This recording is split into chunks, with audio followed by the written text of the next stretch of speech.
तो आइए आज हम भर्तृहरि के द्वारा रचित जो नीति शतक काव्य है उसकी द्वितीय पद्धति अर्थात विद्युत प्रशंसा का अध्ययन करेंगे। पहले हमने महाकवि भर्तृहरि के द्वारा रचित इस नीति शतक की जो प्रथम पद्धति मूर्ख पद्धति थी उसका हमने अध्ययन किया। अब हम अगले भाग में अब इस विद्युत प्रशंसा का अध्ययन करेंगे।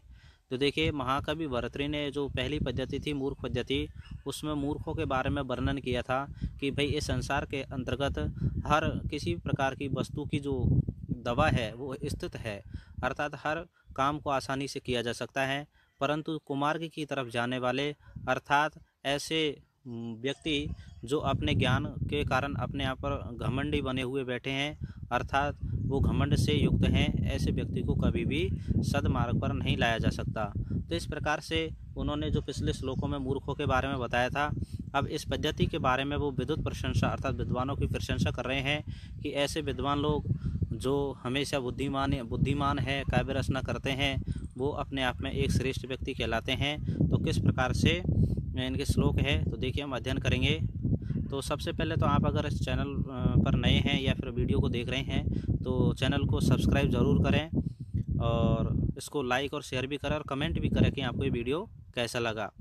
तो देखिए हम श्लोक पढ़ते हैं। ये श्लोक है आपके सामने।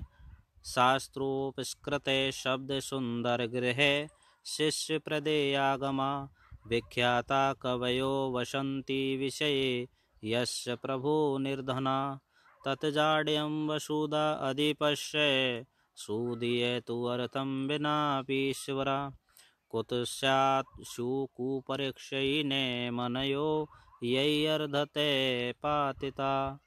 तो देखिए इस श्लोक के अंतर्गत महाकवि जो भर्तृहरि हैं वो विद्वानों की प्रशंसा करते हुए कहते हैं कि भाई जो कवि लोग होते हैं जो बिना धन के ही ईश्वर माने जाते हैं, समर्थ होते हैं, परंतु फिर भी ऐसे कवि लोग जिस राजा के राज्य में निर्धन रहते हैं अर्थात निवास करते हैं तो उस राजा की मूर्खता सिद्ध होती है, अर्थात उस राजा की अज्ञानता इससे दिखाई देती है, क्योंकि उस राजा को ये चाहिए कि वो हमेशा अपने राज्य में रहने वाले जो कवि लोग हैं उनको धन प्रदान करे और उनकी सेवा करे। परंतु इस श्लोक में बताया गया है, महाकवि भर्तृहरि कहते हैं कि जिस राजा के राज्य में जो कवि लोग निर्धन निवास करते हैं ऐसे राजा केवल अज्ञानी होते हैं, जिनके द्वारा ऐसे मणियों के समान जो कवि होते हैं इनका मूल्य गिराया जाता है, इनकी ठीक तरह से मूल्यांकन नहीं किया जाता है। तो देखिए हम अध्ययन करते हैं इसका श्लोक का। तो बताया गया है इसमें शास्त्रोपस्कृत शब्द सुंदर ग्रह। शास्त्रोपस्कृत का मतलब था शास्त्रों के द्वारा परिष्कृत शब्द सुंदर ग्रह। शब्द माने शब्दों से, सुंदर माने सुंदर, ग्रह माने वाणी बोलने वाले, यानी शास्त्रों के द्वारा परिष्कृत शब्दों से सुंदर वाणी बोलने वाले। शिष्य प्रदेय आगमा और शिष्यों को आगम और निगम का उपदेश देने वाले, यानी शिष्यों को आगम और निगम का उपदेश देने वाले। तो एक बार और देखते हैं। शास्त्रोपस्कृत है शब्द सुंदर ग्रह शिष्य प्रदेय आगमा, तो शास्त्रों के द्वारा परिष्कृत शब्दों से सुंदर वाणी बोलने वाले, शिष्य प्रदेय आगमा और शिष्यों को आगम और निगम अर्थात शास्त्रों को उपदेश देने वाले। विख्यात कवि लोग, विख्याता माने विख्यात, कवय माने कवि लोग, बसंती माने रहते हैं, विषय माने राज्य में, यश माने जिस, प्रभु माने राजा के, निर्धन माने निर्धन, यानी जिस राजा के राज्य में ऐसे कवि विख्यात कवि लोग निर्धन निवास करते हैं अर्थात गरीबी में रहते हैं, तो तत्जाड्यम वसुधा अधिपश्य। अधिपश्य का मतलब उस राजा की, वसुधा अधिपश्य माने उस राजा की, तत् माने वह, जाड्यम माने मूर्खता है यानी अज्ञानता है, यह तो उस राजा की अज्ञानता है। सुधीय तू बिना अपीश्वरा, यानी सुधीय का मतलब वो विद्वान अर्थात वो कवि लोग, तू माने तो, अर्थम बिना माने बिना धन के ही, ईश्वरा माने समर्थ होते हैं, यानी ऐसे जो कवि लोग होते हैं, ऐसे जो विद्वान लोग होते हैं वो तो केवल बिना ही धन के ही ईश्वर अर्थात समर्थ होते हैं। कुत्स्यासु कुपरीक्षय, कुपरीक्षा का ही मतलब होता है उनका मूल्यांकन नहीं करने वाले, अर्थात जो कुपरीक्षक होते हैं कुत्स्यासु वो निंदा के पात्र होते हैं, यानी जिन लोगों ने ऐसे कवि लोगों का जो मूल्यांकन किया है वो हमेशा निंदा के पात्र होते हैं। मनयो यही अर्धतः पातिता, यही माने जिनके द्वारा, अर्धतः माने मूल्यवान, मनयो मान मनि का जो मूल्य है पातिता माने गिराया जाता है। तो यानी जिनके द्वारा इस मूल्यवान मणियों का जो मूल्यांकन ठीक तरह से नहीं किया जाता है। तो एक बार और देखिए, शास्त्रोपस्कृत शब्द सुंदर गृह शिष्य प्रदेयागमा विख्याता कवयो वसंती विषय यश प्रभो निर्धना तत्जाड्यं वसुधा अधिपस्य सूदीय तु अर्थं विनापीश्वरा कुत्स्याशु कुपरेक्षकहि नैमन्यो यय्यर्दत पातिता। तो देखिए क्या बताया गया श्लोक में, यानी महाकवि भर्तृ वर्णन करते हुए कहते हैं कि शास्त्रोपस्कृत शब्द सुंदर ग्रह, यानी शास्त्रों के द्वारा परिष्कृत शब्दों से सुंदर वाणी बोलने वाले, शिष्य प्रदे आगमा शिष्यों को आगम निगम अर्थात शास्त्रों को उपदेश देने वाले, विख्याता कवयो यानी विख्यात कवि लोग, यश प्रभु जिस राजा के विषय माने राज्य में, निर्धना वसंती निर्धन निवास करते हैं, तो तत्जाड्यम वसुधाधिपस्य वह उस राजा की अज्ञानता है, सूधिय तु अर्थम विनापी ईश्वरा क्योंकि विद्वान लोग तो बिना ही धन के ईश्वर अर्थात समर्थ होते हैं, कुत्सा सुकुपरीक्षक ऐसे कुपरीक्षक निंदा के पात्र होते हैं, यही मनयो अर्धतः पातिता जिनके द्वारा मूल्यवान मणियों का जो मूल्य है वो गिराया जाता है अर्थात उनके द्वारा ठीक तरह से मूल्यांकन नहीं किया जाता है। तो देखिए इसका अर्थ भी आपके सामने दे रखा है, इसको आप अर्थ को देख करके भी और इसका अर्थ कर सकते हैं। तो अर्थ दे रखा है इसमें, महाकवि भर्तृ कहते हैं कि विभिन्न शास्त्रों के अध्ययन से परिष्कृत शब्दों से सुंदर वाणी बोलने वाले, शास्त्रोपस्कृत शब्द सुंदर ग्रह यानी शास्त्रों से परिष्कृत शब्दों से सुंदर वाणी बोलने वाले, और शिष्य प्रदे आगमा और शिष्यों को आगम निगम अर्थात शास्त्रों को उपदेश देने वाले, विख्याता कवयो वसंती विषय यश प्रभु निर्धना विख्यात कवि लोग जिस राजा के राज्य में निर्धन रहते हैं वह तो राजा की क्या है मूर्खता को व्यक्त करती हैं, क्योंकि जो विद्वान व्यक्ति तो बिना धन के ही समर्थ हैं, अर्थात कुत्स्या सुकुपरीक्षक वे कुपरीक्षक ही निंदा के पात्र हैं, यही मन्य और दत्त पातिता जन मनियों का अवमूल्यन करते हैं अर्थात उनका सही मूल्यांकन नहीं करते हैं। ठीक है, आपके समझ में आ गया। अगला श्लोक देखते हैं, हर्तु याति न गोचरम किमपि संपुष्णाति यत् सर्वदा अर्थिभ्य प्रतिपाद्यमानमनिशं प्राप्नोति वृद्धिं परां कल्पान्तेषु अपि न प्रियाति निधनं विद्याख्यमन्तर्धनं येषां तान् प्रतिमानमुज्झत नृप कैतैषः ईश्वर्धते। तो देखिए इस श्लोक के अंतर्गत महाकवि जो भर्तृ हैं वो वर्णन करते हैं कि ऐसे व्यक्ति अर्थ ऐसे कवि लोग ऐसे विद्वान जिन लोगों के पास में ये विद्या रूपी जो धन होता है वो उनके साथ कोई भी स्पर्धा नहीं कर सकता है, अर्थात वो तो हमेशा ही श्रेष्ठ कहलाते हैं। इसलिए हे राजा लोगों तुम उन लोगों के प्रति अपना अभिमान करना छोड़ दीजिए। तो देखिए किस प्रकार से महाकवि भर्तृ वर्णन करते कहते हैं, हर्तु याति न गोचरम, हर्तु माने चोरों के, हर्तु माने चोरों के, याति माने नहीं आता है, न माने नहीं, गोचरम माने दृष्टि, यानी इधर देखिए लास्ट में जो यत दे रखा है अपना यत का मतलब था जो विद्यारूपी धन हर्तु याति न गोचरम यानी चोरों की दृष्टि में भी नहीं आता है, अर्थात ऐसा विद्यारूपी धन जो चोरों को नहीं दिखाई देता। सम पुष्णाति सर्वदा, सम माने कल्याण को, पुष्णाति माने बढ़ाता है, सर्वदा ना हमेशा, और वह हमेशा कल्याण को बढ़ाता है, अर्थात जो विद्यारूपी धन है वो हमेशा पुरुषों का कल्याण करता है। अर्थिव्य प्रतिपाद्यमान सम, अर्थिव्य माने चाहने वालों को, अब चाहने वाले कौन होते हैं यानी विद्यार्थियों को, प्रतिपाद्यमानम यानी दिए जाने पर भी, एनसम मान होता है रात दिन, प्राप्त नौती प्राप्त करता है, वृद्धि माने वृद्धि को, पराम माने अत्यधिक, और विद्यार्थियों को दिए जाने पर भी यह विद्यारूपी धन हमेशा अत्यधिक वृद्धि को प्राप्त करता है। कल्पांतेषु अपि न प्रयाति निधनम, और ये जो विद्यारूपी जो धन है कल्पांतेषु अपि माने युग युगों में भी अर्थात प्रलय में भी नष्ट नहीं होता है। विद्याखम अंतर्धनम, इसलिए यह विद्यारूपी धन श्रेष्ठ धन कहलाता है, यानी ये कह सकते हैं कि विद्यारूपी जो धन है वह युगों युगों में अर्थात प्रलय हो जाने पर भी नष्ट नहीं होता है। इसलिए ये शाम तान प्रति मानम उज्जत है नृप, इसलिए हे राजा लोगों ये शाम तान प्रति उन लोगों के प्रति मान माने अभिमान करना छोड़ दीजिए, कै तेईस है स्पर्धते उनके साथ स्पर्धा कौन कर सकता है, अर्थात उनका मुकाबला कोई नहीं कर सकता है।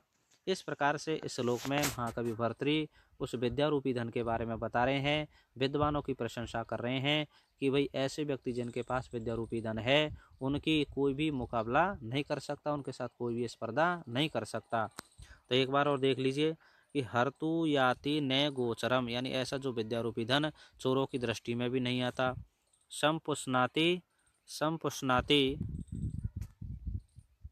संपुष्णाति यत सर्वदा, और जो हमेशा पुरुषों का कल्याण करता है। अर्थिव्य प्रतिपाद्यमानम एनशम, अर्थिव्य प्रतिपाद्य का मतलब चाहने वालों को अर्थात विद्यार्थियों को दिए जाने पर वह हमेशा अत्यधिक वृद्धि को प्राप्त करता है। और वह विद्यारूपी धन युगों युगों में भी अर्थात प्रलय के बाद भी नष्ट नहीं होता है। इसलिए हे राजा लोग, जिनके प्रति आप इस प्रकार का अभिमान कर रहे हैं उनको छोड़ दीजिए। कह तैसे स्पर्धते, उनके साथ स्पर्धा कौन कर सकता है। तो इस प्रकार से श्लोक है। नीचे आपको अर्थ भी दे रखा है। तो ये जो अर्थ दे रखा है देखिए, जो विद्यारूपी धन चोर को भी नहीं दिखाई देता है, जो हमेशा मनुष्य का कल्याण करता है, जो विद्यार्थियों को देने से निरंतर बढ़ता है, जो विद्यारूपी धन प्रलय में भी नष्ट नहीं होता है, वह विद्या नामक धन जिसके पास है, हे राजाओं, उनके सामने अभिमान की भावना छोड़ दो। ऐसे विद्वानों के साथ कौन स्पर्धा कर सकता है। तो ठीक है, आपके समझ में आ गया होगा। एक बार और देख लीजिए कि हर्तु याति न गोचरम किमपि, यानी ये जो विद्या रूपी धन है किसी भी चोर के दृष्टि में नहीं आता है। संपुष्णाति यत सर्वदा, और हमेशा पुरुषों का कल्याण करता है। अर्थिव्य प्रतिपाद्यमानम अनिशम प्राप्नोति वृद्धिम पराम, और चाहने वाले को अर्थात विद्यार्थियों को दिए जाने पर भी रात दिन अत्यधिक वृद्धि को प्राप्त करता है। कल्पांतरेषु अपि न प्रयाति, और यह युगों में भी अथा प्रलय में भी नष्ट नहीं होता है। निधनम विद्याख्यंतरधनम, अर्थात ये जो विद्यारूपी धन जिसके पास है, ये सामान्य जिसके पास है, तो तान प्रतिमानम उज्जत नृप, हे राजा लोगो, उनके प्रति आप ये अभिमान की भावना को छोड़ दो। कै तई सही स्पर्धते, उनके साथ स्पर्धा कौन कर सकता है। इस प्रकार से महाकवि भर्तृहरि ने इसमें विद्वानों की प्रशंसा की है। अब हम अगला श्लोक देखते हैं। ये अगला श्लोक है।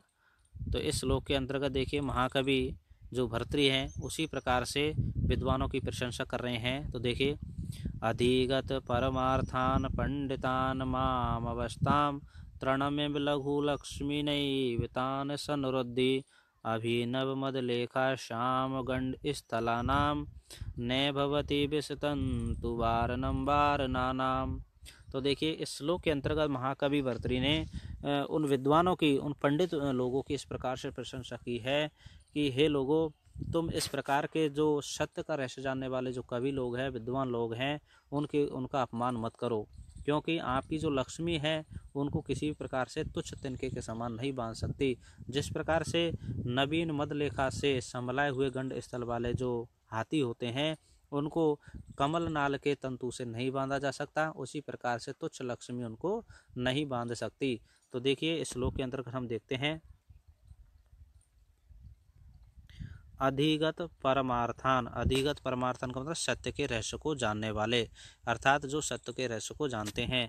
पंडितान माने पंडितों के प्रति, मां माने मत करो, अवमस्ता का मतलब अपमान, यानी हे लोगों, परम सत्य के रहस्य को जानने वाले पंडितों का अपमान मत करो। तृणमेव लघु लक्ष्मी, तृणमेव माने पत्ते के समान ही, लघु लक्ष्मी माने ये तुच्छ लक्ष्मी, नैव तान सनुरुद्धि, उनको नहीं रोक सकती, अर्थात उनको नहीं बांध सकती है। तो एक बार और देख लीजिए कि परम रहस्य को जानने वाले पंडितों का अपमान मत कीजिए, क्योंकि जो घास के तिनके के समान लघु लक्ष्मी, जो तुच्छ लक्ष्मी, उनको नहीं रोक सकती। अभिनव मदलेखा श्याम गंड स्थलानाम, किस प्रकार से नहीं रोक सकती?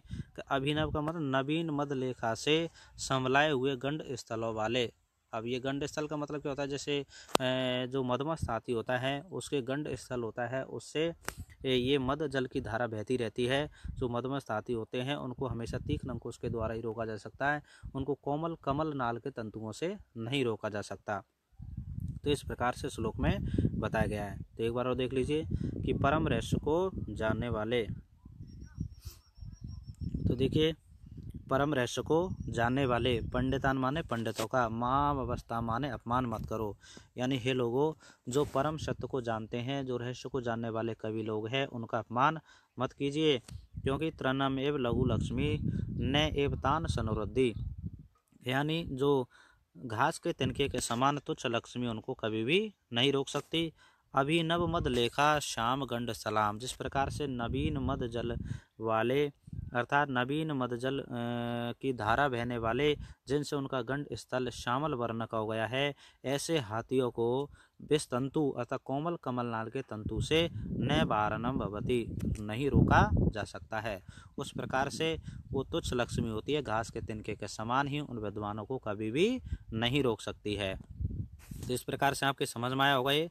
तो इसका अर्थ भी आपके नीचे दे रखा है, तो आप इस अर्थ को देख करके भी आसानी से इसका अर्थ दोबारा कर सकते हैं। महाकवि भर्तृहरि विद्वानों के स्वाभिमान का वर्णन करते हुए कहते हैं कि अधिगत परमार्थान यानी परम सत्य को जानने वाले, पंडितान माम अवस्थाम यानी विद्वानों को कभी अपमान मत करो, तृणमिव लघु लक्ष्मी नैव तान सनुवृद्धि अर्थात तुच्छ तिनके के समान धन अर्थात जो लक्ष्मी होते उनको नहीं बांध सकती, क्योंकि अभिनव मद लेखा श्याम गंड स्थलानाम न भवती विस्तंतु वारणम वारणाम, जैसे कमल नाल का कोमल सूत्र, विस्तंतु विस्तंतु को मतलब कोमल जो कमल नाल होता है उससे मद जल की धारा से श्याम कपोलों वाले मत वाले हाथियों को बांधने की श्रृंखला नहीं बन सकता। कहने का मतलब ये है कि जिस प्रकार से कोमल जो कमल नाल का जो तंतु होता है, उस तंतु से हम जो मद जल की धारा बहने वाले जो श्याम कपोल जिनके हो गए हैं, ऐसे हाथियों को कभी भी उस तंतुओं से नहीं रोक सकते। उसी प्रकार से तुच्छ तिनके से कभी भी जो लक्ष्मी है उसके समान ही विद्वान लोगों को कभी भी नहीं रोक सकती। तो एक बार और देख लीजिए, अधिगत परमार्थानाम पंडितान अवस्थाम यानी परम सत्य को जानने वाले पंडित लोगों का अपमान मत कीजिए, क्योंकि तृण में लघु लक्ष्मी, तृण में माने तुच्छ तिनके के समान ही लक्ष्मी धन यानी जो लक्ष्मी होती है, जो धन होती है, तान समृद्धि उन कभी लोगों को नहीं रोक सकती, विद्वान लोगों को नहीं रोक सकती। अभी नव मद लेखा श्याम गंड स्थलाम नाम नवती विस्तंतु वारणम वारण नाम, जिस प्रकार से नवीन मद जल की धारा से श्याम कपोलों वाले गंड स्थल वाले हाथियों को कोमल कमल नाल के तंतुओं से नहीं रोका जा सकता। अर्थात कोमल कमल नाल का तंतु गंड स्थल वाले जो श्यामल जिनके कपोल हो गए ऐसी मद जल की धारा से ऐसे हाथियों को रोकने की श्रृंखला कभी भी नहीं बन सकता है। तो इस प्रकार से आपका ये श्लोक हुआ। अब हम अगला श्लोक देखेंगे।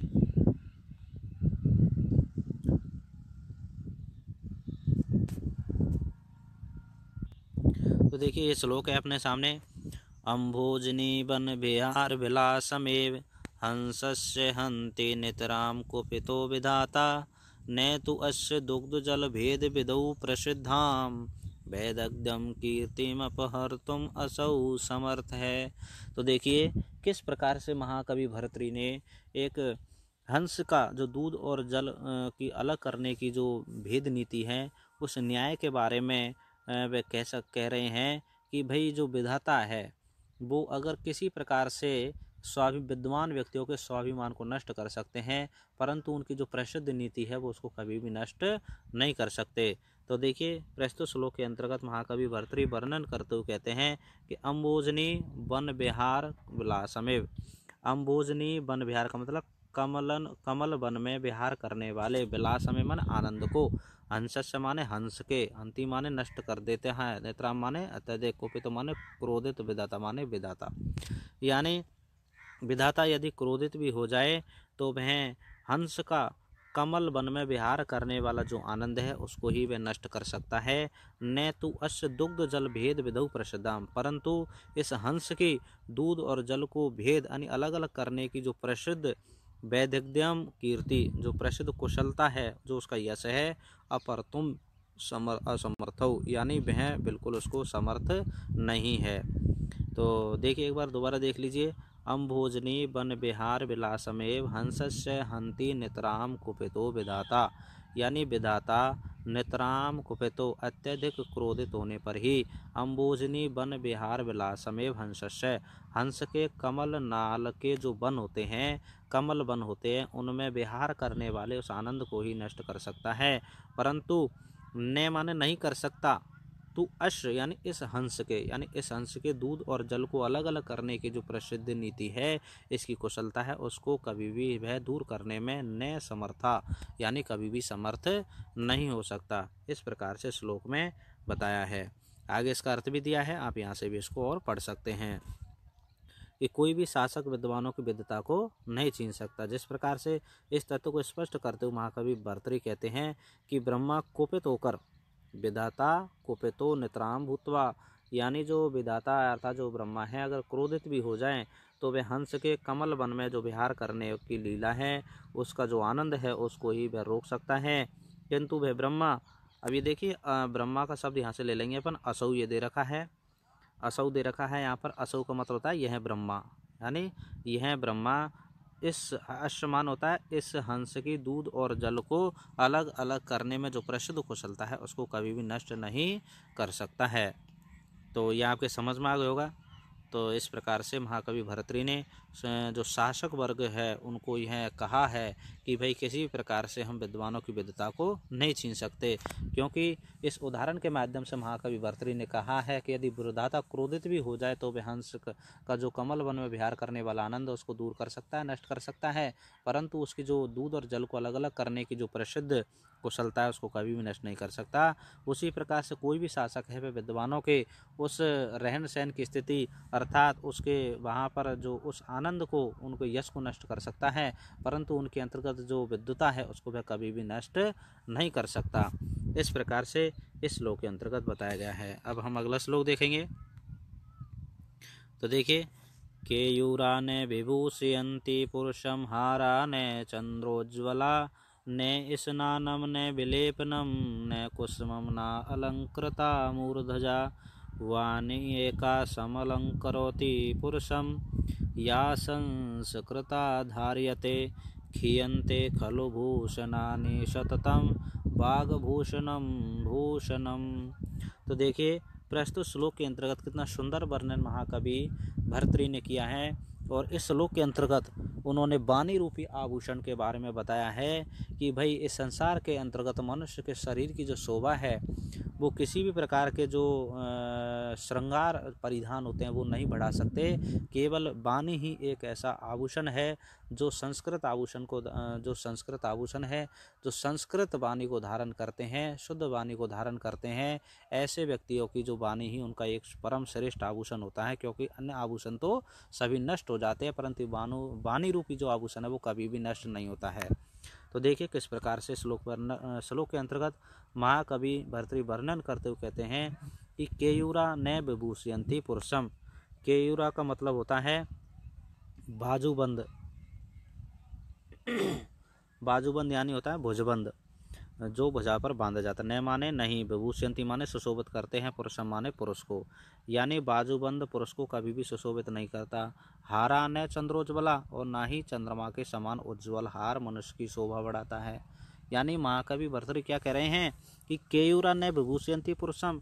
केयूरा का मतलब बाजूबंद, विभूषयन्ति माने सुशोभित, न माने नहीं करते हैं, पुरुष माने पुरुष को। यानी महाकवि भर्तृहरि कहते हैं कि जो बाजूबंद होते हैं, भुजाओं को बांधने वाला जो आभूषण होता है वो भी मनुष्य को कभी सुशोभित नहीं कर सकता। हारा न चंद्रोज्ज्वला, और ना ही चंद्रमा के समान उज्ज्वल हार मनुष्य की शोभा बढ़ाता है। न स्नानम, ना ही स्नान, न विलेपनम, ना ही शरीर पर लेप, न कुसुमम, ना ही पुष्पों की माला, न अलंकृता मूर्धजा, ना ही अलंकृत चोटी। मूर्धजा का मतलब होता है चोटी। अब देखिए, न स्नान का मतलब यहाँ पर है कि मनुष्य चाहे कितना भी स्नान कर ले, न विलेपनम, और शरीर पर कितना ही लेप लगा ले, कितनी फूलों की माला धारण कर ले, अलंकृत चोटी कर ले, परंतु इससे भी मैं कभी भी शोभा नहीं दिखाई देता, सुशोभित नहीं दिखाई देता। वाणी एका सम अलंकृति पुरुषम। वाणी एक मन एक वाणी ही है सम अलंकृति पुरुषम, जो पुरुष को अलंकृत करती है, पुरुष की शोभा बढ़ाती है। या संस्कृता धार्यते, जो उसके द्वारा संस्कार रूप में धारण की जाती है। संस्कार रूप में मतलब यानी व्यक्ति अपने अंदर का जो संस्कार सीखता है उस संस्कारों के माध्यम से ही उसकी वाणी परिवर्तित होती है, और वहीं उसके आभूषण होता है, और वहीं उसकी सुंदरता को बढ़ाती है। खीयन्ते खलु भूषणानि सततम, क्योंकि जो अन्य, खलु माने निश्चय ही, भूषणानि माने आभूषण, सततम माने लगातार, खीयन्ते माने नष्ट हो जाते हैं, क्योंकि अन्य जो आभूषण होते हैं वो तो नष्ट हो जाते हैं, परंतु वागभूषणम भूषणम, परंतु वाणी रूपी जो आभूषण है वो हमेशा तक आभूषण ही रहता है, वो कभी भी नष्ट नहीं होता है। तो इस प्रकार से यह आपके सामने श्लोक का सुंदर अर्थ बिल्कुल महाकवि भर्तृहरि ने किस प्रकार से बताया है, इसका अर्थ भी आपके सामने नीचे दे रखा है। इसको भी आप आसानी से पढ़ करके और इसका अर्थ कर सकते हैं। केयूरा, एक बार और देख लीजिए, केयूरा ने विभूषयंती पुरुषम। केयूरा माने भुजबंद, यानी जो बाजूबंद नाम का जो आभूषण होता है वो भी पुरुष की कभी शोभा नहीं बढ़ाते। न चंद्रोज्ज्वला हारा, और ना ही चंद्रमा के समान उज्ज्वल हार भी शोभा वृद्धि नहीं करते। न स्नानम न विलेपनम न कुसुमम न अलंकृता दुर्जा, यानी ना ही स्नान, ना ही शरीर का लेप, ना ही फूलों वाली माला, ना ही अलंकृत चोटी मनुष्य की शोभा बढ़ाती है। अपितु वाणी एक असमलंकृति पुरुषम, अपितु वाणी ही एक ऐसा आभूषण है जो मनुष्य की शोभा बढ़ाती है। या संस्कृत धार्यते, जो संस्कार युक्त करके धारण की जाती है। हियंते खलु भूषणानि सततम, क्योंकि जो अन्य जो आभूषण होते हैं वो तो नष्ट हो जाते हैं। बाघ भूषणम भूषणम, परंतु वाणी रूपी जो आभूषण है वो हमेशा मनुष्य की शोभा बढ़ाता है, अर्थात वही उसकी शोभा को अतिशय वृद्धि करती है। इस प्रकार से महाकवि भर्तृहरि ने इस श्लोक के अंतर्गत वर्णन किया है। तो यह आपके समझ में आ गया होगा किस प्रकार से महाकवि भर्तृहरि ने यहाँ पर वाणी आभूषण के बारे में बताया है। तो ये हमारे एग्जाम में भी इस श्लोक में से कई बार प्रश्न आता है, यानी कौन सा आभूषण कभी नष्ट नहीं होता, कौन सा आभूषण कभी नष्ट नहीं होता, वाणी रूपी आभूषण नष्ट नहीं होता। केयूरा न विभूषयंती पुरुषम, यानी पुरुष की शोभा क्या नहीं बढ़ाते, बाजूबंद नहीं बढ़ाते। चंद्रमा के समान उज्ज्वल जो हार है वो भी उसकी शोभा नहीं बढ़ाते। तो ठीक है, इस प्रकार से आपका श्लोक हुआ।